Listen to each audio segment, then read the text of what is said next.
Салам достор, бүгүнкү жаңылыктарды мен Элизат айтып берем. Кеттик анда. Жаңы бийлик, жаңы кызматкерлер, Кыргызстандын Россиядагы элчиси жаңы дайындалды. Аты бир өзгөчө. Гүлнара Клара Самат Кыргызстандын Россиядагы атайын жана ыйгарым укуктуу элчиси болуп дайындалды.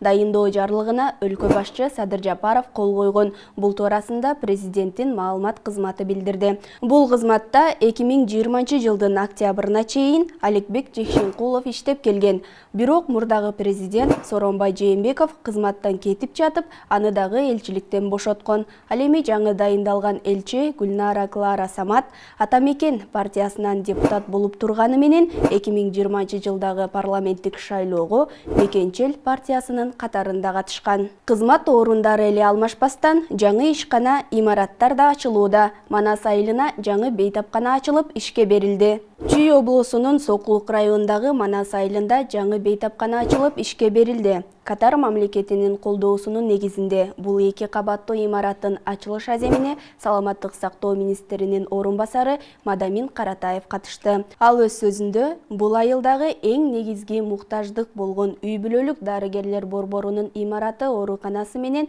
чогуу курулганын айтып, Катар мамлекетине ыраазычылыгын билдирди. Эскерте кетсек, Манас айылында 20 000 түтүн эл жашап, буга чейин алар эски имаратта дарыланып келишкен. Бул тууралуу Кыргызстандын саламаттык сактоо министрлиги 21 февралда кабарлады. Жаңылануу дагы да жаңылануу. Кошуна өлкөлөр жаңы курал сатып алууну көздөөдө. Мурдагы Союз өлкөлөрүнө Калашников концернин жаңы автоматтарды сата турган болду. Концерндин жетекчиси Дмитрий Тарасов Араб Эмиратындагы өткөн курал-жарак көргөзмөсүндө маалымат каражаттарынын өкүлдөрүнө Союздан калган курал-жарактар дагы деле бар экенин, бирок ал куралдардын эскилиги жеткенин айтты. Ошол себептен ал өлкөлөрдүн армиясын жаңы куралдар менен жабдууга муктаж экенин жана азырынча АК-12 үлгүсүндөгү автоматты сатып алууга Армения, Беларусь жана Казакстан даяр турганын айтты Тарасов.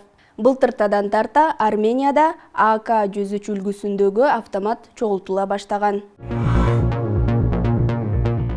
Абанын булганычы сезимтал адамдар үчүн кооптуу. 22 февралга карата чыгарган дүйнөдөгү абасы кир шаарлардын рейтингинен Кыргызстандын борбору Бишкек шаары 20-сапка түштү. Бишкектеги бул абадагы кир микрозаттардын көрсөткүчү 124 деп эсептелип, өзгөчө ден соолугу сезимтал адамдар үчүн кооптуу деп белгиленди. Шаарыбыздагы абанын сапатынын кыйла жакшырышы от жагуулар азайганына жана башка себептерге байланыштуу. Эскерте кетсек, Бишкек шаары 2020 жылдын ноябрь айынан тарта дүйнөдөгү абасы эң булганыч шаарлардын биринчи сабына чыккан. Ден соолукка туура кам көрүү зарыл. Кара нандын кандай пайдасы бар? Адистен кеңеш. Кара буудайдан жасалган нанда жана жашылчадагы темир уйдун этине караганда 3 эсеге көп болоорун адис айтууда. Нанды көп жеген адам толуп кетет деген пикирлерге кошулбастыгын айткан эксперт. Эртең мененки тамак учурунда жеген бир кесим кара нан сиздин килограмм эмес 1 грамм да салмак кошууңуздарга таасирин тийгизбейт. Анын азык болуу касиети өтө жогору эмес. Бир бөлкө нанда 250-500 килокалорий бар экенин айтууда. Ушул жана башка жаңылыктарды биздин интернет баракчалардан окуп, көрүп биле аласыздар.